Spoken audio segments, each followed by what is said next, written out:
Good morning.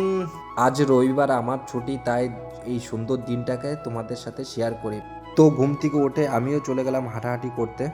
হাঁটাহাঁটি করতে করতে মনে পড়ে গেল আমার মামার কথা, তাই চলে আসলাম আমার মামার সাথে দেখা করতে। 2 মিনিট গল্প করে মামা বলল যে চল চা খেয়ে আসি, আর তো আমরাও বেরিয়ে গেলাম চা খেতে। দেখি রাস্তার পাশে অনেক ভিড়, আমি ভাবলাম যে কি বিক্রি হচ্ছে, এখন দেখি প্লাস্টিকের বোতল। আমি তো হাসিও পাচ্ছিল, কিছু বলতেও পারছিলাম না। তারপরে আমি ভাবলাম যে চলেই যাই। মামা আবার ডাকলো, তাই আমিও চলে গেলাম চা খেতে। চা খেতে বসছি, আর তার ভিতরে বিড়ালটা চলে আসলো। আমি একটু আদর করতে গেলাম, দিয়ে ভয়ে চলে গেল। তাই আমিও অভিমান করে চলে আসলাম একটা সুন্দর একটা ঝিলের কাছে। জায়গাটা এতটাই সুন্দর ছিল, তাই আমি ভাবলাম একটু বসা যাক। তাই আমি মামাকে বললাম যে চল বসে পড়ি আমরা। বসে বসে দেখি অনেক ঝিলে মাছ। এটা এইগুলো কি মাছ আমাকে কমেন্ট করে বলবে। তো আমি তো মাছের সম্বন্ধে বুঝি না, তাই আমাকে কমেন্ট করে বলবে এইসব মাছ কি মাছ।